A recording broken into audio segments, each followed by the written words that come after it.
नमस्कार हरि प्रेमियों, आपका हमारे YouTube चैनल में स्वागत है।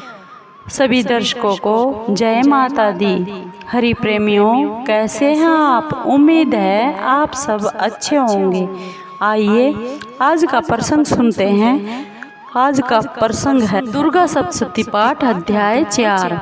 हरि प्रेमियों, अगर आप हमारे चैनल पर नए हैं तो प्लीज़ चैनल को सब्सक्राइब जरूर कर लीजिए और बेल आइकॉन को ज़रूर दबा लीजिए ताकि आप तक हमारे सारे नोटिफिकेशन पहुंच सके। हरि प्रेमियों, आपका एक भी सब्सक्राइब हमारे लिए बेहद मायने रखता है। आइए आज का ये प्रसंग दुर्गा सप्तशती का पाठ अध्याय 4 शुरू करते हैं। महर्षि मेधा बोले, देवी ने जब पराक्रमी दुरात्मा महिषासुर को मार गिराया और राक्षसों की सेना को मार दिया, तब इंद्र आदि सभी देवता अपने सिर तथा शरीर को झुकाकर माँ भगवती की स्तुति करने लगे। जिस देवी ने अपनी शक्ति से यह जगत व्यापक किया है और जो संपूर्ण देवताओं तथा महर्षियों की पूजनीय है, उस अंबिका को हम नमस्कार करते हैं। वह हम सबका कल्याण करे। जिस अतुल प्रभाव और बल का वर्णन भगवान शंकर, विष्णु और ब्रह्मा जी भी नहीं कर सके, वही चंडिका माँ इस संपूर्ण जगत का पालन करे, अशुभ भय का नाश करे। पुण्यात्माओं के घरों में तुम स्वयं लक्ष्मी माँ के रूप में हो और पापियों के घरों में अलक्ष्मी रूप में हो और सतकुल में उत्पन्न होने वालों के लिए तुम लज्जा रूप होकर उनके घरों में निवास करती हो। हम उस दुर्गा भवानी माँ को नमस्कार करते हैं। हे देवी, इस विश्व का पालन करो। हे देवी, हम तुम्हारे अचिंत्य रूप का किस प्रकार वर्णन करें। असुरों का नाश करने वाली भारी भरकम और समस्त देवताओं और दैत्यों के विषय में जो तुम्हारे पवित्र चरित्र हैं, उनको हम किस प्रकार वर्णन कर सकते हैं। हे माँ, हे देवी, त्रिगुण होने पर भी तुम संपूर्ण जगत की उत्पत्ति का कारण हो। हे माँ, हे देवी, भगवान विष्णु, शंकर आदि किसी भी देवता ने तुम्हारा पार नहीं पाया। तुम सबकी आश्रय हो। यह संपूर्ण जगत तुम्हारा ही अंश रूप है, क्योंकि तुम सखी आदिभूत प्रकृति हो। हे देवी, तुम्हारे जिस नाम के उच्चारण से संपूर्ण यज्ञों में सब देवता तृप्ति लाभ करते हैं, वह स्वाहा तुम ही हो। इसके अतिरिक्त तुम पितरों की तृप्ति का कारण हो, इसलिए सब आपको स्वधा कहते हैं। हे देवी, वह विद्या जो मोक्ष की देने वाली है, जो अचिंत्य महाज्ञान स्वरूपा है, तत्व के सार को विवश में करने वाले, संपूर्ण दोषों को दूर करने वाले, मोक्ष की इच्छा करने वाले मुनिजन जिसका अभ्यास करते हैं, वह तुम ही हो।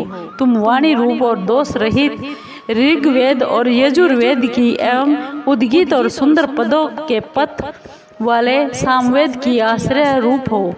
तुम भगवती हो। तुम विश्व की उत्पत्ति एवं पालन के लिए तुम वार्ता के रूप में प्रकट हुई हो और तुम संपूर्ण संसार की पीड़ा हरने वाली हो।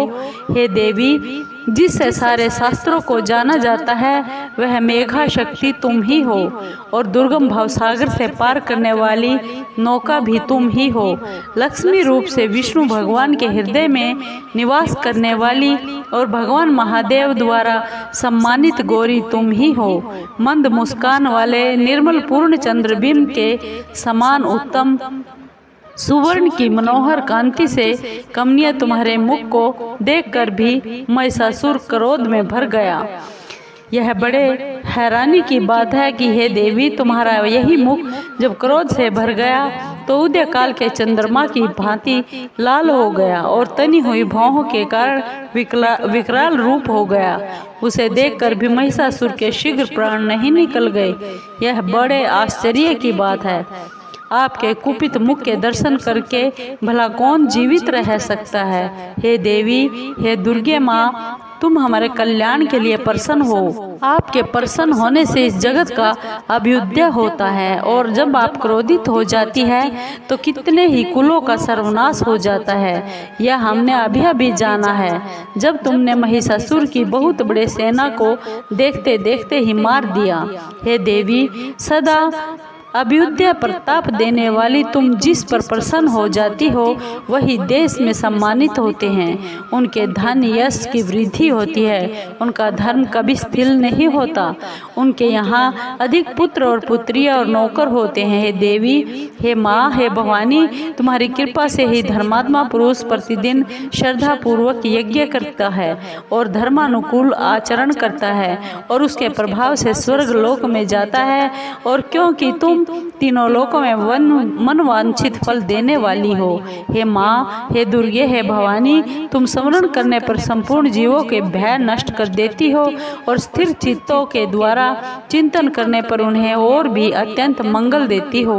हे दारिद्र दुख नाशिनी देवी माँ, तुम्हारे सिवा दूसरा कौन है? तुम्हारा चित्त सदा दूसरों के उपकार में लगा रहता है। हे माँ, तुम शत्रुओं को इसलिए मारती हो कि उनके मारने से दूसरों को सुख मिलता है। वह चाहे नरक में जाने के लिए चिरकाल तक पाप करते रहे हो, किंतु तुम्हारे साथ युद्ध करके सीधे स्वर्ग को जाए, इसलिए तुम उनका वध करती हो। हे देवी, क्या तुम दृष्टिपात मात्र से समस्त असुरों को भस्म नहीं कर सकती? अवश्य ही कर सकती हो, किंतु तुम्हारे द्वारा शत्रुओं को शस्त्रों से मारना इसलिए है कि शस्त्रों द्वारा मरकर वे स्वर्ग को जाए। इस तरह से देवी माँ, उन शत्रुओं के प्रति भी तुम्हारा विचार उत्तम है। हे माँ, तुम्हारे उग्र खड़ग की चमक से और त्रिशूल की नोक की कांति की किरणों से असुरों की आंखें फूट नहीं गई। उसका कारण यह था कि वे किरणों से शोभायमान तुम्हारे चंद्रमा के समान आनंद प्रदान करने वाले सुंदर मुख को देख रहे थे। हे देवी, तुम्हारे शील बुरे वृत्तांत को दूर करने वाले हैं और सबसे अधिक सुंदर तुम्हारा रूप है, जो न तो कभी चिंतन में आ सकता है, न कि जिसकी दूसरों से कभी तुलना हो सकती है। तुम्हारा बल व पराक्रम शत्रुओं का नाश करने वाला है, इससे तुमने शत्रुओं पर दया प्रकट की है। हे देवी माँ, तुम्हारे बल की किसके साथ बराबरी की जा सकती है, तथा शत्रुओं को भय देने वाला इतना सुंदर प्यारा रूप और किसका है? हृदय में कृपा और युद्ध में निष्ठुरता, ये दोनों बातें तीनों लोकों में केवल तुम ही में देखने को आई है। हे माता, हे देवी माँ, हे भवानी, युद्ध भूमि में शत्रुओं को तुमने स्वर्गलोक में पहुँचाया है। इस तरह तीनों लोकों की तुमने रक्षा की है तथा उन उन्मत्त असुरों से जो हमें भय था उसको भी तुमने दूर किया है। तुमको हमारा नमस्कार है। हे देवी, तुम शूल तथा खड्ग से हमारी रक्षा करो, घंटे की ध्वनि और धनुष की टंकार से भी हमारी रक्षा करो। हे चंडिके, आप अपने शूल को घुमाकर पूर्व पश्चिम उत्तर और दक्षिण दिशा में हमारी रक्षा कीजिए। तीनों लोकों में जो तुम्हारे सौम्य रूप है और घोर रूप है उनसे हमारी रक्षा कीजिए और इस पृथ्वी की रक्षा कीजिए। हे अंबिका, आपके कर पल्लवों में जो खड्ग शूल और गदा आदि शस्त्र शोभा पा रहे हैं उनसे हमारी रक्षा कीजिए। महर्षि बोले, इस प्रकार जब सब देवताओं ने जगत जननी माँ भवानी की स्तुति की और नंदन वन के पुष्पों तथा गंध अनुलेपनों द्वारा उनका पूजन किया, फिर सब ने मिलकर जब सुगंधित व दिव्य धूपों द्वारा माँ को सुगंधि देकर निवेदन किया, तब देवी ने प्रसन्न होकर कहा, हे देवताओं, तुम सब मुझसे मनवांछित फल मांग लो। हे भगवती, तुमने हमारा सब कुछ कार्य कर दिया है, अब हमारे लिए कुछ विशेष नहीं रहा, क्योंकि तुमने हमारे शत्रु महिषासुर को मार डाला है। हे महेश्वरी, तुम इस पर भी हमें कोई वर देना ही चाहती हो तो बस इतना वर दो, जब जब हम आपको याद करें, स्मरण करें, तब तब आप हमारी विपत्तियों को हरण करने के लिए हमें दर्शन दिया कीजिए। हे अंबिके, जो कोई भी तुम्हारी स्तुति करे, तुम उनको वित्त, समृद्धि और वैभव देने के साथ साथ उनके धन और स्त्री आदि संपत्ति बढ़ाना, सदा हम पर प्रसन्न रहना। हे माँ, महर्षि बोले, हे राजन, देवताओं ने जब इस जगत के लिए तथा अपने लिए इस प्रकार प्रसन्न किया तब माँ ने तथास्तु कहकर देवी माँ अंतर्ध्यान हो गई। हे भूप, हे राजा, जिस प्रकार तीनों लोकों का हित चाहने वाली वह भगवती देवताओं के शरीर से उत्पन्न हुई थी, वह सारा वृत्तांत मैंने तुमसे कह दिया है। और इसके बाद दुष्ट असुरों तथा शुंभ निशुंभ का वध करने और सब लोगों की रक्षा करने के लिए जिस प्रकार गौरी देवी के शरीर से उत्पन्न हुई थी, वह सारा वृत्तांत मैं यथावत वर्णन करता हूँ।